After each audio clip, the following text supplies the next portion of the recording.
Hi. In the next video, you'll see an interview that I had with Dr. Martijn Katan at his home in Amsterdam. And Dr. Katan is a world authority on nutrition with a very long track record in research on various types of fatty acids, including trans fatty acids, where he did some of the most seminal work. In addition, he first came up with the idea of Mendelian randomization, which has really taken off since then. Now, Dr. Katan has some interesting things he wants to share with us.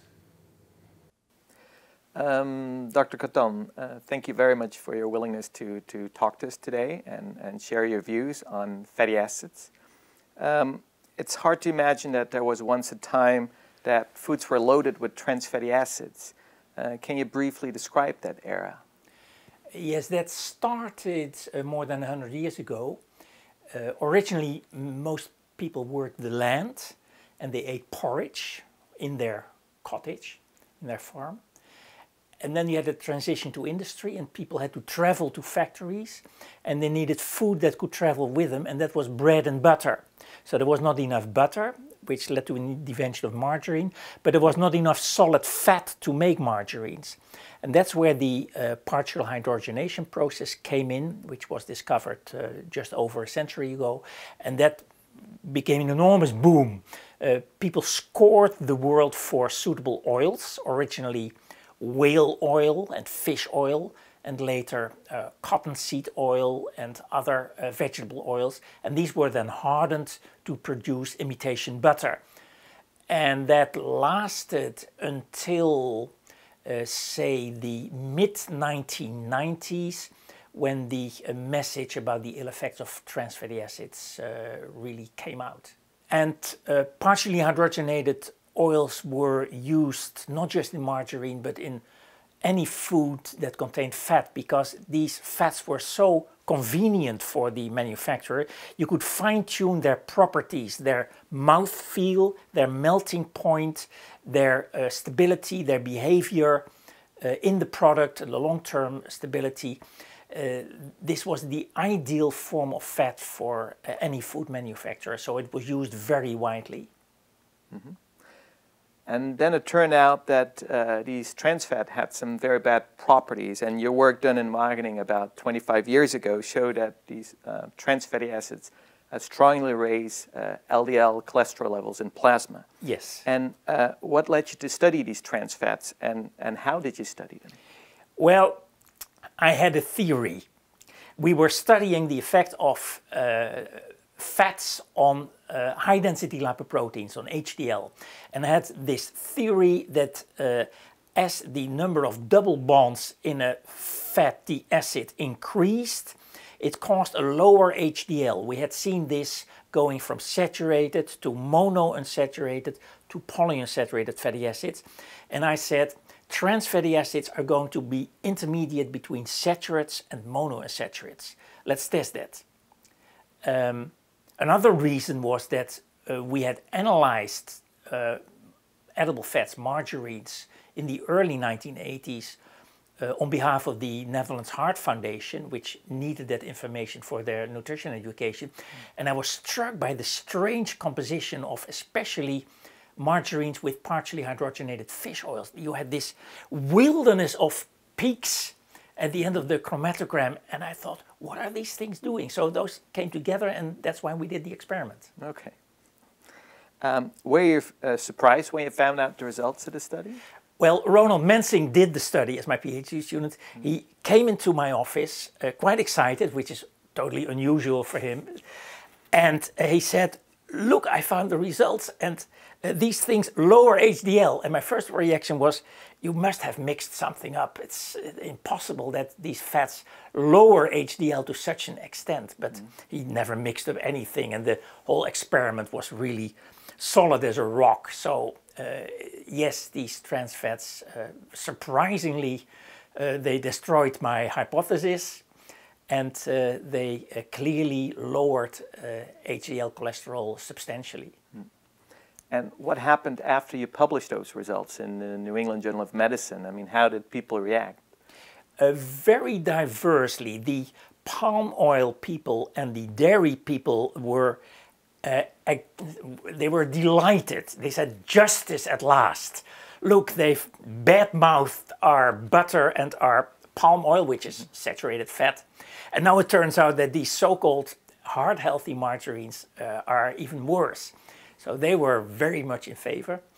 The US oil and fats industry, and in general the US food industry, was extremely skeptical. They had become accustomed to downplaying this effect. They said these people who bad-mouth trans fatty acids, they're weirdos.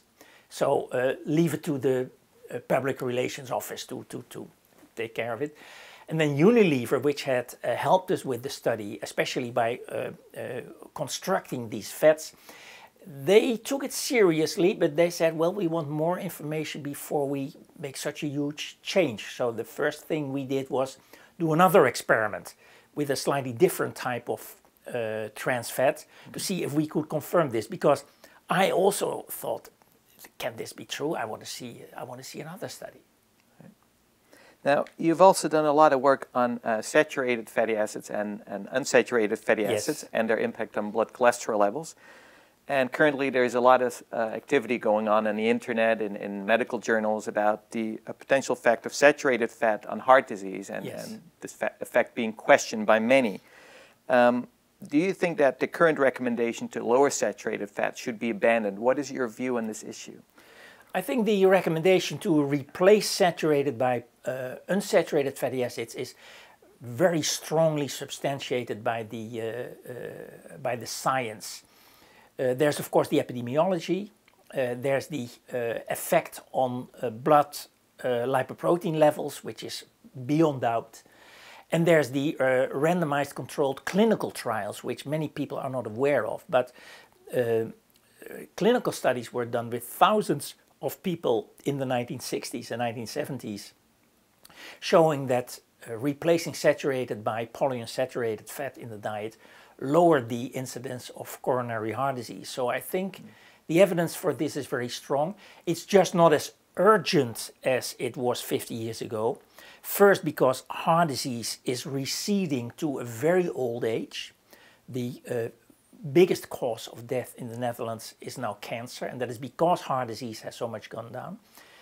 And because we now have drugs, statins, which lower cholesterol very effectively, so you can get as low as you want without changing your diet. But the facts about saturates and polyunsaturates are quite clear.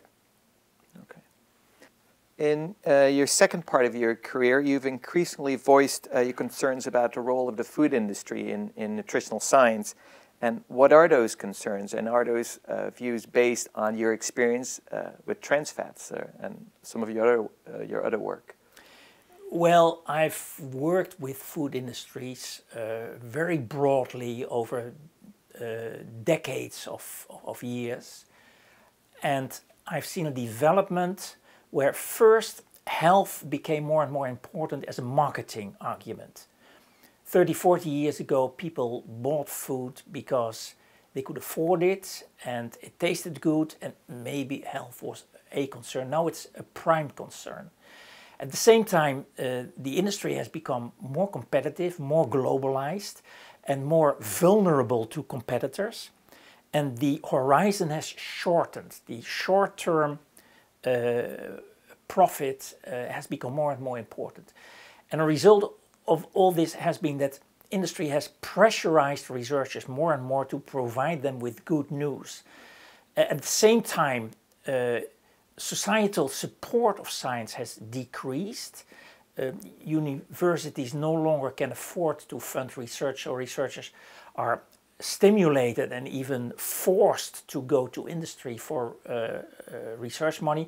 And all this collaborates to make scientists help industry to propagate its message. And that is, in the long run, it's bad for everyone. It's bad for the public, which doesn't get the right message.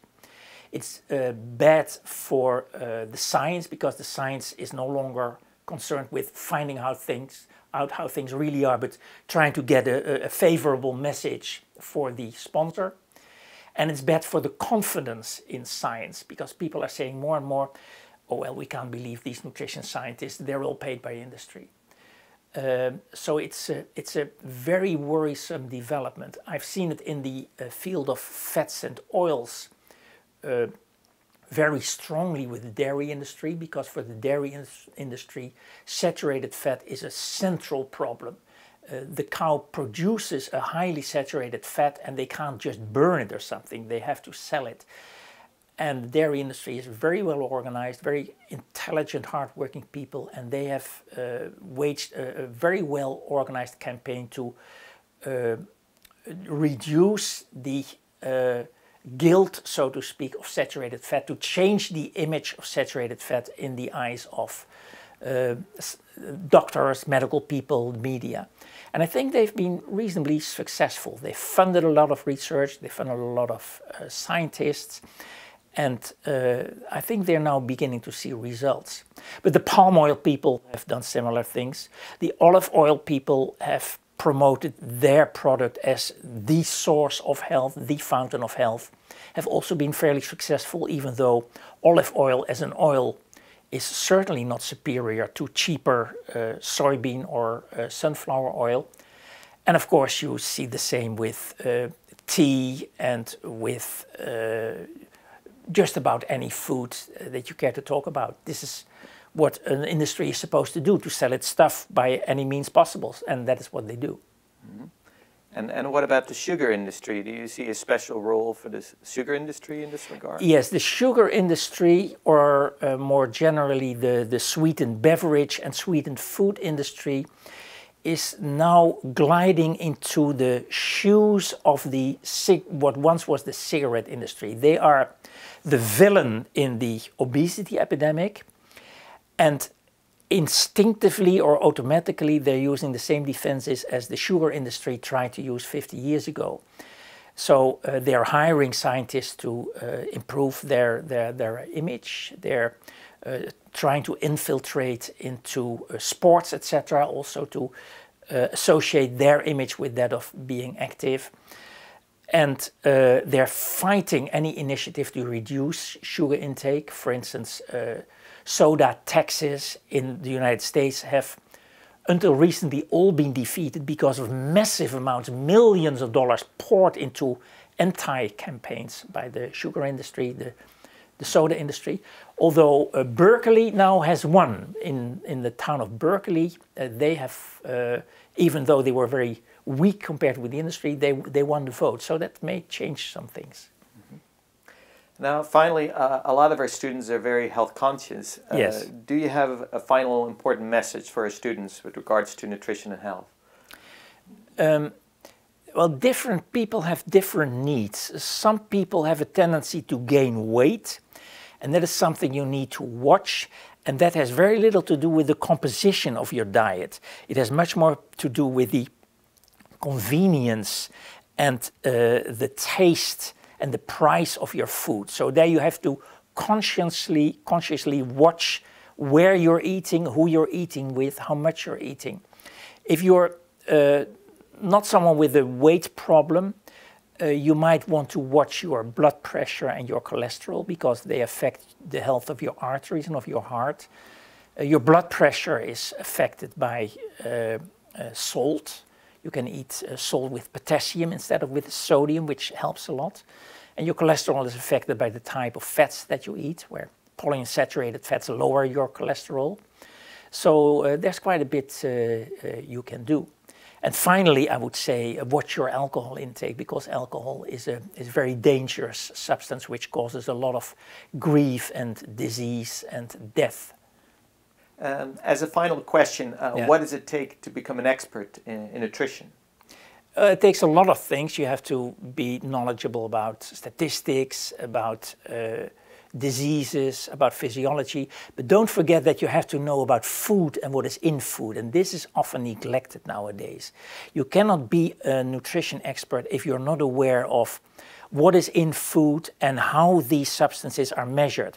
What do we really mean by dietary fiber? How is fiber measured? How is fat or starch measured? How do we measure vitamin A, and what are all these different forms of vitamin A? These are important things to study, and you can distinguish yourself as a nutrition expert by being knowledgeable about them. Okay, very clear. Thank you very much, Dr. Katan. Thank you very much for your time. I'm very happy to contribute.